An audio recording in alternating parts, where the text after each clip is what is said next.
ਸਤਿ ਸ਼੍ਰੀ ਅਕਾਲ ਜੀ। ਦੇਸ਼ ਵਿਦੇਸ਼ ਦੇਖ ਰਹੇ ਸਾਰੇ ਪੰਜਾਬੀਆਂ ਨੂੰ ਸਾਡੇ ਵੱਲੋਂ ਯਾਨੀ ਪੱਤਰਕਾਰ ਰਵਿੰਦਰ ਵੱਲੋਂ ਪਿਆਰ ਭਰੀ ਸਤਿ ਸ਼੍ਰੀ ਅਕਾਲ।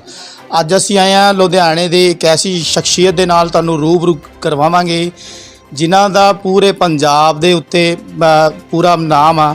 ਇੰਟਕ ਯੂਨੀਅਨ ਟ੍ਰੇਡ ਯੂਨੀਅਨ ਦੇ ਨਾਲ ਸੰਬੰਧ ਰੱਖਦੇ ਆ ਤੇ ਸਾਡੇ ਵਿੱਚ ਮੌਜੂਦ ਨੇ ਜਿਨ੍ਹਾਂ ਨਾਲ ਹੁਣੇ ਆਪਾਂ ਹੋਣ ਜਾ ਰਹੇ ਰੂਬਰੂ।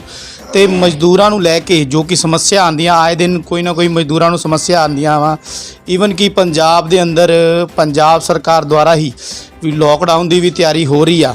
ਉਸ ਦੇ ਨਾਲ ਹੀ ਤੁਹਾਨੂੰ ਅੱਜ ਲੈ ਕੇ ਆਏ ਆ ਵੀ ਮਾਸਟਰ ਫਰੋਜ਼ ਜੀ ਨਾਲ ਇੰਟਕ ਦੇ ਜੋ ਕਿ ਸੈਕਟਰੀ ਸਾਹਿਬ ਨੇ ਤੇ ਉਹਨਾਂ ਨਾਲ ਅੱਜ ਆਪਾਂ ਹੋਵਾਂਗੇ ਰੂਬਰੂ। ਤੇ ਸਾਡੇ ਵਿੱਚ ਮੌਜੂਦ ਨੇ ਭਾਈ ਸਾਹਿਬ। ਭਾਈ ਸਾਹਿਬ ਅੱਜ ਦੇ ਦਿਨ ਕੀ ਕਹਿਣਾ ਚਾਹੁੰਦੇ ਹੋ ਵੀ ਅੱਜ ਦੇਖੋ ਇੱਕ ਤਾਂ ਕਰੋਨਾ ਮਹਾਮਾਰੀ ਆ। ਕਰੋਨਾ ਮਹਾਮਾਰੀ ਦੇ ਚਲਦੇ ਲੇਬਰਾਂ ਨੂੰ ਬਹੁਤ ਹੀ ਸਾਹਮਣਾ ਕਰਨਾ ਪੈਂਦਾ ਵਾ ਕਿ ਮਤਲਬ ਮਾਰਕੀਟ ਦੇ ਵਿੱਚ ਵੀ ਕੰਮ ਨਹੀਂ ਹੈਗਾ।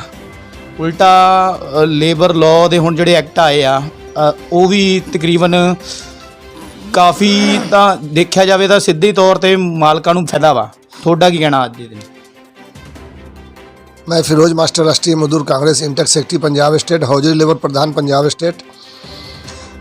आपने बहुत अच्छा सवाल किया। मालिक का कोई फ़ायदा नहीं है इसमें, न मालिक का न लेबर का। काम अगर होगा तो मालिक को भी फ़ायदा है, लेबर को भी फ़ायदा है। अगर काम नहीं है तो मालिक को भी फ़ायदा नहीं है, लेबर को भी फ़ायदा नहीं है। लेबर भी परेशान तो मालिक भी परेशान। जो हमारे देश के जो सेंट्रल सरकार हमारे है माननीय मोदी जी, इनको देश चलाने नहीं आता है। इनको उत्पात मचाने आता है, देश में अफरा तफरी का माहौल पैदा करने आता है, सारा सिस्टम को बिगाड़ने आता है, लेकिन देश चलाने नहीं आता है। देख लिया सारा देशवासी ने कि देश कैसे चलता है जी। आप हमको ये बताइए, मार्च 2020 में कोरोना पूरे दुनिया के अंदर में फैला, हमारे भारत में भी आया। प्रधानमंत्री जी उस समय क्या किए कि बोला कि भैया 2 दिन के लिए जो है ना लॉकडाउन पूरे भारत में लगा रहे हैं। और अचानक महीनों महीनों लग गया। मज़दूर लोग भरोसा करके लोग घर से नहीं निकले। अगर वो कह देते कि हफ्ता 10 दिन 15 दिन 20 दिन के लिए लॉकडाउन लगेगा, मज़दूर साथी लोग हम 3 दिन 4 दिन का समय देते हैं, आप निकल जाओ, जहाँ भी अपने घर जाना है चले जाओ, तो वो लोग अपना सोचते चले जाते। लेकिन उन्होंने ऐसा नहीं किया। 2 दिन के नाम पर उन्होंने लगातार जो है ना मज़दूरों के साथ जो है ना छल और पूरे देशवासियों के साथ छल हुआ, धोखा हुआ। फिरोज जी, जैसे देखा जा रहा है छोटे व्यापारी हैं जैसे कि बीड़ी का लेके काम करते हैं, रोड पे ऊपर झाड़ू बनाते हैं, छोटे छोटे मजदूर हैं, स्वयं रोजगार भी करते हैं, उनको भी कहीं ना कहीं इस लेबर एक्ट के तहत सामना करना पड़ेगा। सर मैं ये कहना चाहता हूँ, छोटे व्यापारी तो बिल्कुल मर ही रहे हैं। मीडियम क्लास के भी स्थिति ठीक नहीं है। इसमें उद्योगपति लोगों को फ़ायदा है, ठीक है ना। आप देखिए, मैं एक सवाल करता हूँ, देश के जितने भी सिस्टम बनाने वाले हैं, नेता हो, प्रशासन हो, डॉक्टर्स हो, जब 2020 में लॉकडाउन हुआ उसके बाद से हमारे देश के अंदर में बहुत सारे लोग मारे गए कोरोना करके जी। तो उसके बाद जो है ना हमारे देश में कंट्रोल हुआ, बल्कि पूरे दुनिया में कंट्रोल हुआ इस चीज़ को।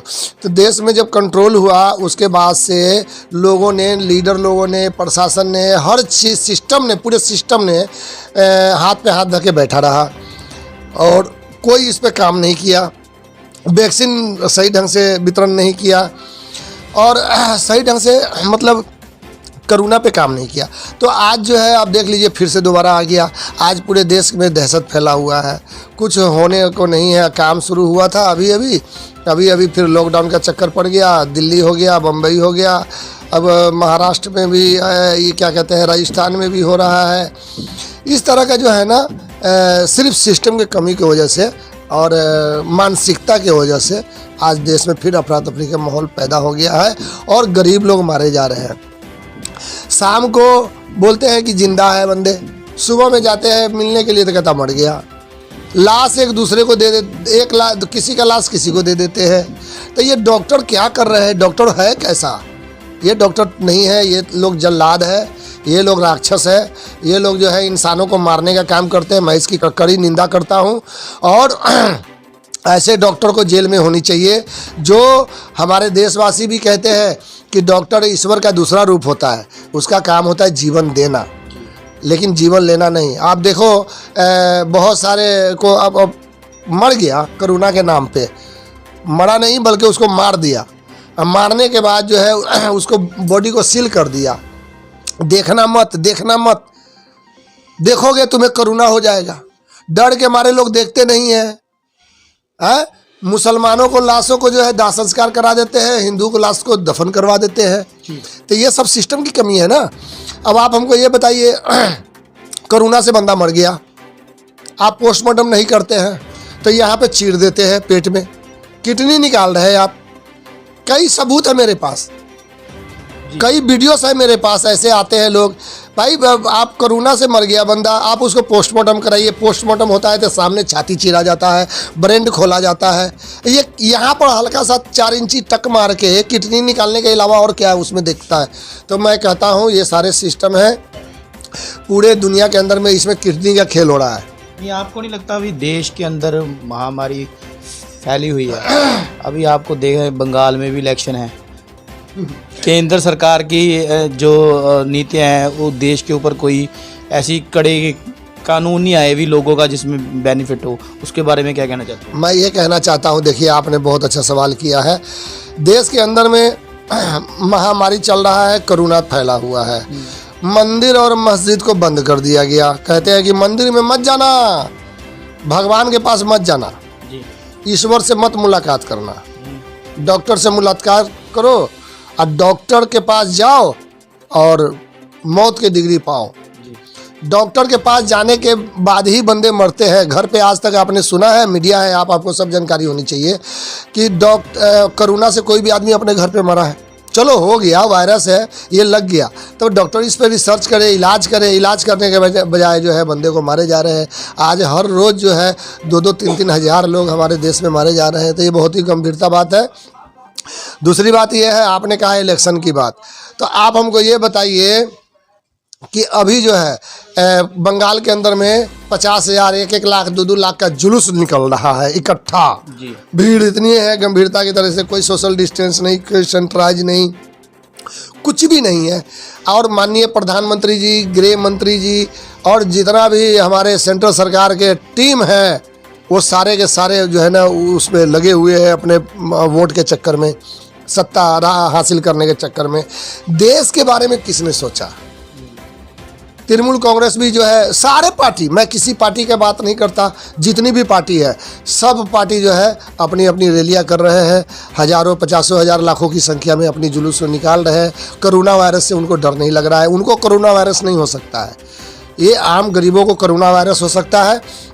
मैं ये कहना चाहता हूँ कि ये पूरा भारत का जिम्मेवार, पूरे भारत का जो मलकियत है, जो प्रधान है, हमारे माननीय मोदी जी को बनाया गया है। पूरे भारत के देख रेख करना, उनकी ग्रोथ के बारे में सोचना, 135 करोड़ देशवासियों के बारे में सोचना।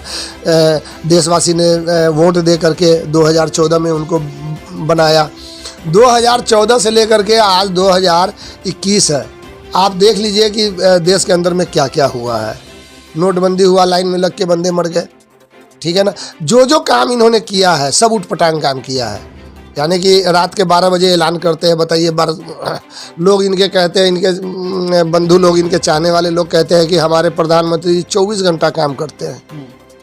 तो 24 घंटा यही सोचते रहते हैं कि देश को कैसे बर्बाद करें, देश को कैसे सत्यानाश करे, देश की जनता को कैसे परेशान करे, देश की जनसंख्या कैसे घटाए, चाहे जात पात के नाम पे हो, चाहे दंगा फैला के हो, चाहे किसी तरह हो, कुछ भी करके। यानी कि ये सब बर्बादी के रास्ते पे है। जो कांग्रेस पार्टी के बारे में सोचते हैं, ये कोसते हैं कि भैया 70 साल ये लूट लिया। जब देश आज़ाद हुआ था 1947 में, तो आप हमको ये बताइए, देश में एक सुई बनाने की फैक्ट्री तो नहीं थी। आज सारा सिस्टम बना दिया कांग्रेस पार्टी ने, है कि नहीं। और उसी को कोस जा रहे हैं, उसी के बारे में सब कुछ है। अभी ये भी हम सही कर लीजिए, पता चल जाएगा कि कांग्रेस को चाहने वाला ज़्यादा है या बीजेपी के चाहने वाला या अदरवाइज और पार्टी को चाहने वाला है। ये जनता बता देगा। जनता को सब पता होता है कि देश कौन सही चला सकता है, नहीं चला सकता है। सर, देश में नौजवान भी बहुत परेशान है, मजदूर वर्ग भी बहुत परेशान है, व्यापारियों की यहाँ पे चांदी है। जो बड़े व्यापारी हैं उनकी उद्योगपतियों की चांदी है। तो क्यों ही आपको सिस्टम की कोई कमी है, या कोई जो राजनेता हैं, जहाँ स्टेट के नेता हैं, जहाँ के देख लो केंद्र के नेता हैं, क्या उनको ये नहीं लगता भी हमारे राजनीति से ऊपर उठ के कोई समाज के लिए भी कुछ सोचना चाहिए? सर एक बात बताइए, हमारे देश में माननीय मनमोहन सिंह जी प्रधानमंत्री थे जी, और वो साइंटिस्ट, वो वैज्ञानिक थे। उन्होंने देश का क्या किया नहीं किया वो आपको सबके देशवासियों की नज़र में है। ये कहते हैं गांधी परिवार देश चलाते हैं, तो जब 2000 जब 10 साल मनमोहन सिंह ने राज किया, वो गांधी परिवार को तो नहीं थे, वो तो एक सिख समाज के थे। उनको प्रधानमंत्री बनाया गांधी परिवार ने। देश को चलाने वाले को प्रधानमंत्री बनाना चाहिए। और अभी जो हमारे देश में जो सरकार, सेंट्रल सरकार जो बैठे हुए हैं, पूरे भारत को जो चला रहे हैं, इसमें ज़्यादातर लोग जाहिल हैं। इनके पास ज्ञान तो है नहीं। मुसलमानों को, दलितों को जो मारा पीटा गाली दिया है कि नहीं, उनको मंत्री बना देते हैं। जो एक दूसरे को काट मार करवाए वो हमारे प्रधानमंत्री जी को बहुत अच्छे लगते हैं। उनको आप मंत्रालय में जगह भी देते हैं, MP बना देते हैं। आज अगर मैं अगर मुसलमानों को खिलाफ अभी बोलना शुरू कर दूं तो मुझे भी कहीं ना कहीं दे देंगे जगह। सर देखो, लुधियाना शहर में हम बैठे हैं। लुधियाना एशिया के तीसरे नंबर पे आता है। मानचेस्टर के नाम से इसे जाना जाता है। सुई से लेके जहाज तक का सामान लुधियाना में बनता है। तो आज लुधियाना की लेबर कहाँ खड़ी है? अभी लेबर को अपना हक नहीं मिल पा रहा। ऐसा कब तक रहेगा? भी सरकारें कैसे तक? आप देखिए, लुधियाना महानगर अब बन गया पंजाब का। और ये सबसे पहली बात मैं कहना चाहता हूँ, पंजाब जो है ये गुरु नानक की धरती है, मियाँ मीर, पीर फकीर, बुजुर्गों की धरती है जी। तो यहाँ के लोग बहुत अच्छे हैं। सर चाहे वो एक बात ये भी आती है, भी जब राष्ट्रीय गान होता है तो उसमें पंजाब का नाम सबसे पहले आता है। पंजाब, सिंध, गुजरात, मराठा, द्रावड़, उत्कल, गंगा, विंध्य, हिमाचल, जमुना, गंगा, उच्छल जलती तरंगा।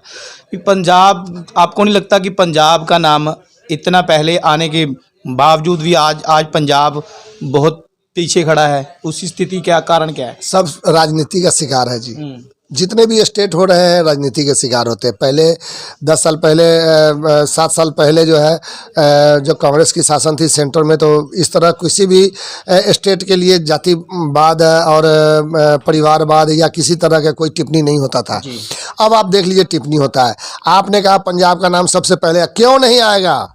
हमारा पंजाब पूरे भारत में अव्वल है। किसान जो अनाज पैदा करता है वो सबसे नंबर 1 पे पंजाब आता है पूरे भारत में। 30-32 स्टेट है, पूरे भारत में सबसे नंबर 1 आता है।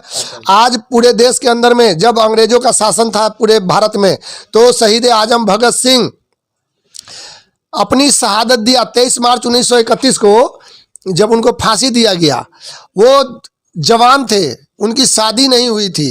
वो चाहते तो इन लोगों के साथ मिल करके अपना ऐश मौज की ज़िंदगी गुजारते, लेकिन पंजाब के वीर, पंजाब के सिख समाज के लोग शहादत पेश करने में और लड़ने में, अपने देश को बचाने में, अपने भारत भूमि के लिए अपने जान को बलिदान देने में सबसे नंबर 1 है। इसीलिए सबसे पहले पंजाब का नाम आता है। पंजाब को आए दिन राजनीति भेड़ चढ़ता है पंजाब।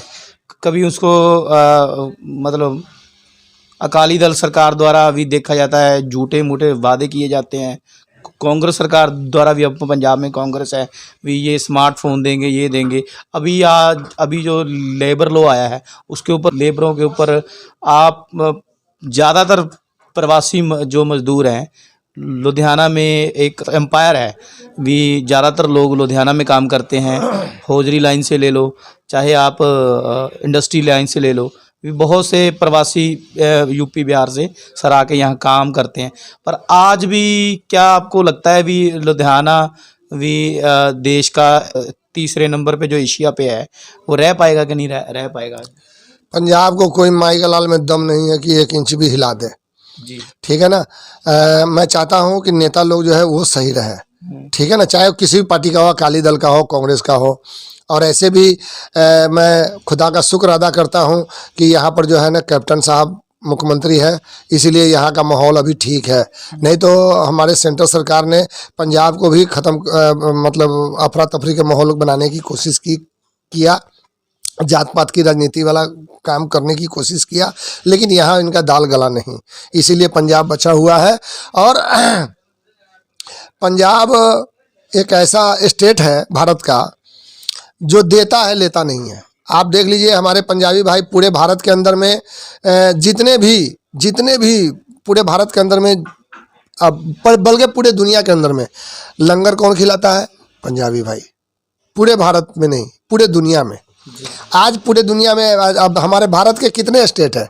एक से एक अरबपति खरबपति दिल्ली में बैठा है, एक से एक अरबपति खरबपति जो है मुंबई में, गुजरात में बैठा है। लेकिन हमारे पंजाबी भाई का नाम पूरे वर्ल्ड में क्यों आता है? क्योंकि पंजाब नंबर 1 पे है। मैंने पहले भी बोला है। तो इसीलिए मैं चाहूँगा, लेबर की बात है। लेबर देखिए, सबसे पहली बात है जो लेबर लॉज है। लेबर लॉ जो है 47 एक्ट बना हुआ था, कांग्रेस के सरकार में बना। देश की आज़ादी से पहले भी, देश की आज़ादी के बाद भी कई बार संशोधन हुआ, लेकिन लेबर लॉ की धज्जियां उड़ाने वाला ये सेंट्रल सरकार है, क्योंकि सेंट्रल में लेबर लॉ बनता है। आज जो है आप मजदूरों को, पहले आप जो कानून था उसके मुताबिक जो है आप 3 महीने पहले नोटिस देंगे, उसकी गलती साबित करेंगे, फिर आप उसको निकाल सकते हैं नौकरी से। नहीं तो अब क्या है, अब उद्योगपतियों के हाथ में सारा सिस्टम चला गया है। सारा कुछ देश का जो है ना सिस्टम को तरबतर कर दिया है। पूरे जो कांग्रेस पार्टी ने इसको संजोया था, इसको डोबनी रोपनी सब किया था इस चीज़ को, इसको अब देख लीजिए आप, अब ये सारे कानून को ख़त्म कर रहा है धीरे धीरे। तो अब लेबर लॉ जो है, अब जो है क्या है, उद्योगपति लोग क्या करेगा, भैया चल काम नहीं पसंद है, चल बाहर निकल, 2 मिनट भी नहीं लगेंगे उसको बाहर निकाल देंगे। इस तरह की कानून बन रहे हैं। ESI प्रोविडेंट फंड सारे चीज़ों पे डाका डाल रहे हैं। तो कहने का मतलब है ये जो है ना, बेनिफिट भी नहीं मिलेगा इसमें, कुछ भी नहीं, सारा कुछ खत्म कर दे। 4 लॉ सिर्फ रह गया, 4 सिर्फ ओनली। अब आप हमको बताइए, हमारे पंजाब का एक डिस्ट्रिक्ट है जिसका नाम है लुधियाना महानगर, यहाँ कितने हैं बंदे? ये यहाँ 1 करोड़ प्लस है। ओके, ठीक है। यहाँ जबकि 50 लाख 60 लाख 70 लाख मजदूर है, प्रवासी मजदूर, ठीक है ना। तो अब प्रवासी मजदूर है, अब इनके लेबर लॉ को ख़त्म कर रहा है। सेंट्रल सरकार ने लेबर लॉ बनाया, चाहे वो कांग्रेस के सरकार में बना हो, लेकिन लागू करना स्टेट का होता था। सेंट्रल सरकार ने सख्ती से पालन नहीं किया, स्टेट ने भी ढीला छोड़ दिया। इसका कारण हो गया। अब आप एक बात बताइए, लोग कहते हैं कम्युनिस्ट पार्टी का हुकूमत है केरल में और भी अदरवाइज स्टेट में। बंगाल में रहा 32 साल ज्योति बसु के शासनकाल में। एक भी आदमी वहाँ का लेबर लॉ के बगैर काम नहीं कर सकता।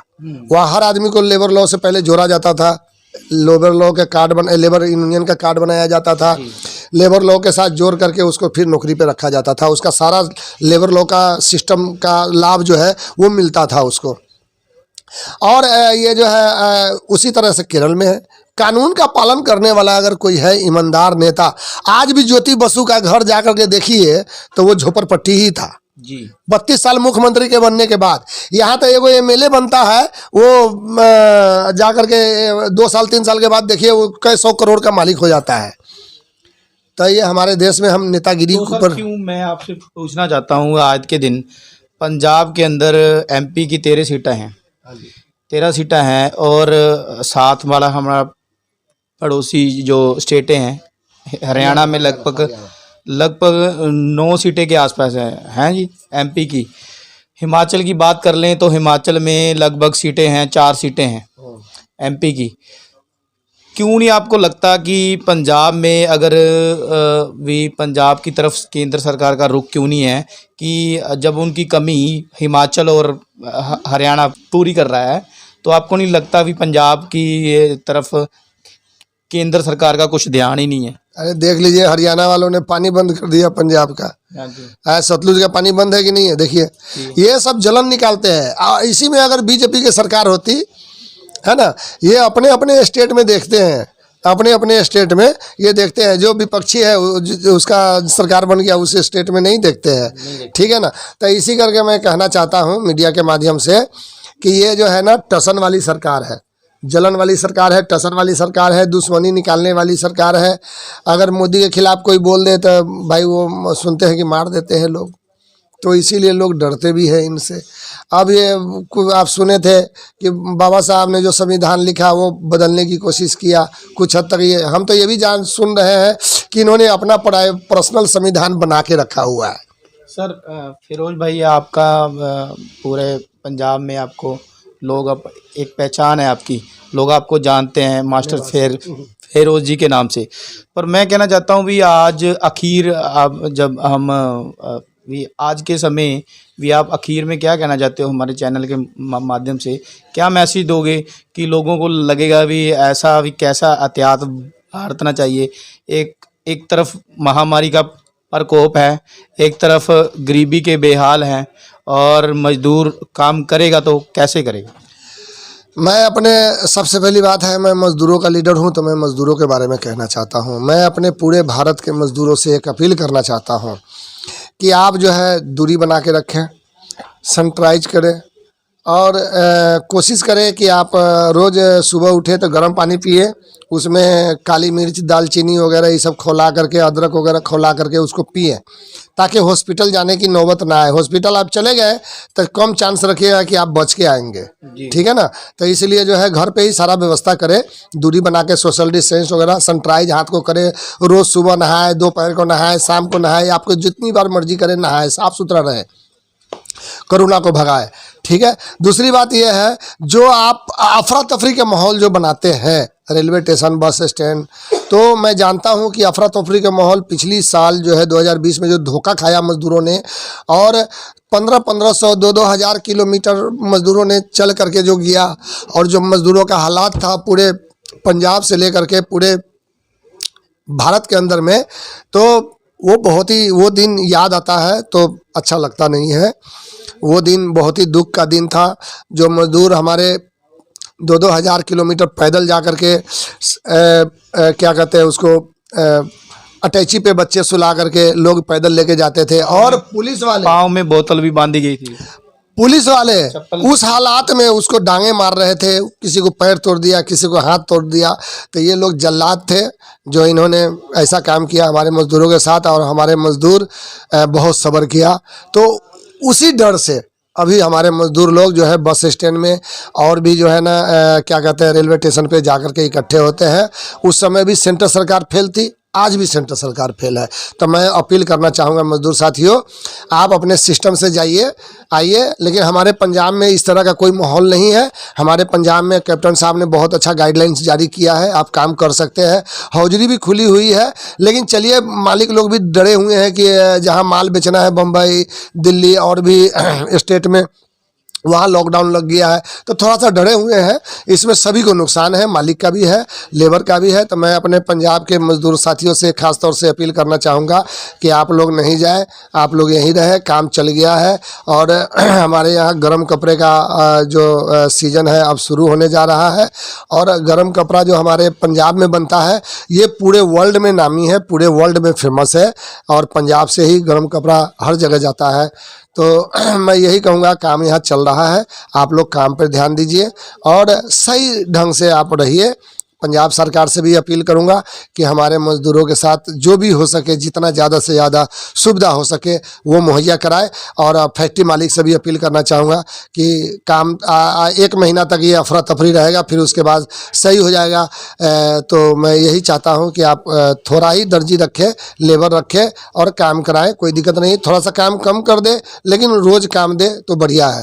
वैसे में दर्जी को भी लेबर को भी मन लगा रहेगा और वो जानेगा कि चलो थोड़ा ही कमाते हैं, सही कमाते हैं। तो मैं ज़्यादा कुछ नहीं कहूँगा, मैं यही चाहता हूँ कि हमारे पूरे भारत का जो है नज़र लग गया है किसी का दूसरे मुल्क का, चाहे वो आप कोई भी मुल्क ले लीजिए, मैं क्या उसका नाम लूँ, तो नज़र लग गया है। इसीलिए मैं कहूँगा कि अपना वोट बहुत कीमती होता है यारो, आप अपना सोच समझ के वोट पाइए, ठीक है ना। जहाँ भी EVM देखिए कि हाँ भाई हेलीपैड में जो है ना निकल रहा है बीजेपी का वोट, चाहे किसी और का वोट, जिसको आप पसंद नहीं करते हैं आप उसी समय अपना विरोध कीजिए और वो सही ढंग से वोट पाइए। हर आदमी को वोट पाने का अधिकार है, हर आदमी को अपना सरकार चुनने का अधिकार है।